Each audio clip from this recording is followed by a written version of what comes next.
Hello there, friends and sane persons, and welcome to another episode of Wednesday Whimsy. My name is Kyle, and Wednesday Whimsy is a short show that I do every Wednesday evening where I talk about a board game, a top 10 list, or some other game-related topic, whatever happens to be on my mind. Well, so I have been teasing this, I guess, for a couple of weeks now, because there's a game that I kind of recently got back into. And that's often the case with these. It's an older game. It came out, a couple of years ago. I don't even remember when it came out, but it must have been 2017 or somewhere around there. I guess once I open up Board Game Geek, I can probably see. And this is a weird game. It's really unlike anything else. It was kind of the second game. 2019 is what Board Game Geek says. And I don't have the box here. I normally bring the box down, but now it's up in a big chest upstairs because it's such a huge game. It was the sophomore game from Chip Theory Games, and this is Cloudspire. Now, this looks like it says The Joining War, but you can see it says Cloudspire right there. Cloudspire is an unusual game. It's a game where you are normally what you're trying to do is destroy your opponent's base, and that part seems normal. But what you're doing is you have these chips. You have your faction. Your faction has a bunch of different units, and you have a certain number of deployment points each round, and you're going to be determining which units to send out, and then how to group them up, because sometimes they can be grouped, sometimes they can be individual. You'll also have heroes. Now, the minions are just going to move kind of on their own, and the heroes you have some control over. So you're kind of making those kinds of decisions. You're also building these spires, and spires are turrets that are going to shoot enemy units on their own, kind of auto-fire mode. And ultimately, you're going to be playing normally across 4 rounds, and whoever's fortress has the least health is going to lose, or if you can destroy the opponent's fortress, then you win. Now, the game can be played by 2 people. It can be played by 1 person, and it can be played by more than 2, but it really is best either solo or at 2-player, and that's kind of how I'm going to be discussing it, because once you get in more people, it adds some wonky rules about naming your targets and things like that. This is really a 2-player game or a solo game that has the potential to be played with more. So let's talk about how this game works. And to do so, let me share my screen here. Here we have a picture of some Cloudspire. Oops, there we go. So this is the landscape. And it looks like somebody is using some chess pawns to denote their towers. I don't know why they're doing that. Maybe to mark off which ones have fired or something. That's not actually part of the game. But what you have is this landscape, and you have this path.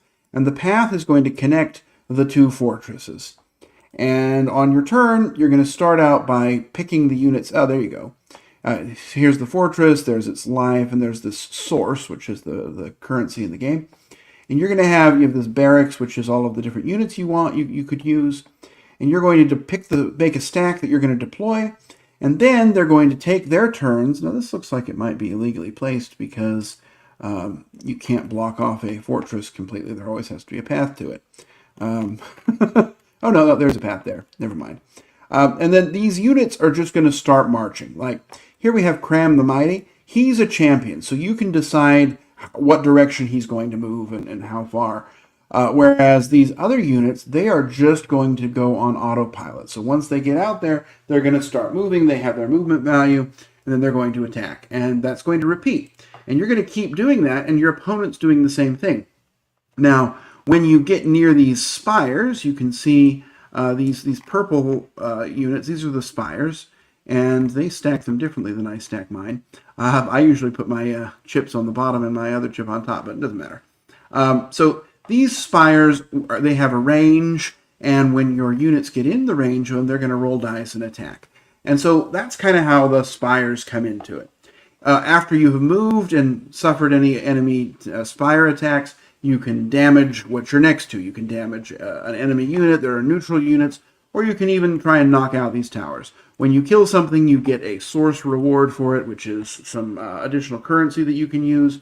And You're going to save that up, and then the next round you can buy, there's sort of mercenary type units you can buy.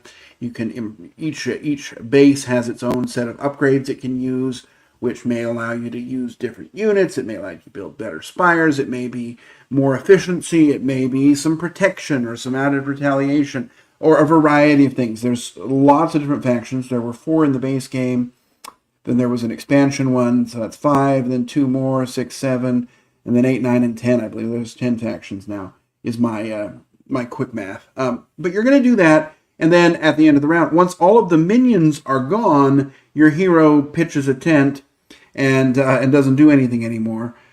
And once all the minions are gone on both sides, then the round is over, and you start again. And that's how it works. So let's talk about what makes this game special. Well, I've already hinted at one thing, and that is the wide variety in factions. I said there are 10 factions, and they are all very different. They have unique units. They have unique special abilities. There's in the version we just saw, the purple units, the ones with those spires, are a faction of birds called the Airs, spelled with an H. And they were up against the Brahmin, which are, I guess, dwarves. I don't know what they are, but they are all about mining, and they have really big, strong units that don't fly. And and so you've got sort of a strength against agility with kind of more fragile units. There's a unit of tree folk. There's a unit of these kind of psyche. I don't know what they're called. But kind of, they have different sides of them, so there's more variety in their set. The newer stuff, there's some amoeba that's possessed everybody. There are some bats. There's just a lot of different factions. And again, each one is going to play very differently and have their own strengths and weaknesses. So, if you get this game or you play it, you can play this game and play with one faction and just really experience it. Or you can kind of try a little bit of everything and be a jack of all trades. But there's a lot of variety in here, and it's really a fun, interesting puzzle to try and figure out how each of these factions works. I mentioned that the game is really good solo. I don't know if I mentioned it, but it is really good solo. This book that I held up at the beginning, this is the Solo and Cooperative Scenario book, and it looks like an art book, but it has scenarios in it with the objectives you're trying to accomplish, and there's sort of a story that goes along. It shows you the setup, and then it gives you really all you need to do to kind of start playing this game, and you can have a great experience without someone else. Now, you will have to do a lot of management. There's a lot. I mean, it's not an easy solo, but it's a really interesting one. You can also play some cooperative scenarios. Or you can sometimes do one on a couple of factions. There's a wide variety of things you can do, but there are 3 separate books just like this that I have upstairs, and they give you sort of different scenario missions for each of the different factions so that you have a chance to really jump in and enjoy a faction, figure out what it can do, what it can't do, and really learn the game that way. That said, although I really enjoy the solo, it's a fantastic 2-player game as well, because 2 players, there's just the right amount of stuff to keep track of, right? You've got your own stuff, and you're going to keep track of yours and remember your special abilities, and your opponent is going to do theirs. And then you don't have to wonder, okay, is this playing ideally? Go through a list of priorities. You let your opponent play, and I think that's just a fantastic way to enjoy the game. And that is my preferred way, even though I do like this solo quite a lot. The best way to experience this is 2-player. So lots of variety. It's great solo. The components are really nice. This is, like I said, Chip Theory's second game, and it was really a chance for them to shine. This game has these big neoprene mats. All of these different, all of the map tiles are made of neoprene. You have plastic printed plastic cards, nice heavy chips. They feel nice. They're weighted. And just like with Hoplomachus, maybe this was the 3rd game. I lied. Hoplomachus, then Too Many Bones, then this. All right, I lied to you. 3rd game. But but the chips are really nice. And so the way that it works is you've got your unit, and then you have health chips under it. And when it takes damage, you'll remove the health chips. So that's how they use their chips in the game. But everything's really nice, high quality, heavy, and it feels like it was designed with a lot of love. So great components. Yeah, and it's also a lot of fun. I really like this game. This is a very rewarding game. It was on my list last week of games that are worth the effort. If you're willing to put in some time to learn a complicated system of rules, this is one that will really pay off, especially as you get to kind of know one faction particularly well. If you find one that's fun, it's really satisfying to play it and try different things with it, sort of get to know all the different units, because each faction's units are unique. So there's just a lot of fun to be had here. So where's the but? Now, this game is not perfect. There are a couple of buts, and there's two of them are pretty big. So the biggest but is that this game is really expensive. Chip theory games tend to be really expensive anyway. They have nice components, but you're definitely paying for it. You're looking at, I could probably figure it out, but probably more than $100 to buy just the base game. Now, that base game has 4 factions in it. It comes with the solo rules, although not the nicely bound book. But it's, it looks like I'm seeing it online for anywhere from $98 to $150, depending on the version you're buying and where you're buying it from. So that's not a cheap game. This is not one that you're like, oh, I wonder if I'll like that. So it's really, it's expensive. The second but is that this game requires a lot of learning. I already mentioned that learning can be really satisfying, but it is not new player friendly. Each unit has a couple of keywords on it, and those keywords tend to be unique to your faction.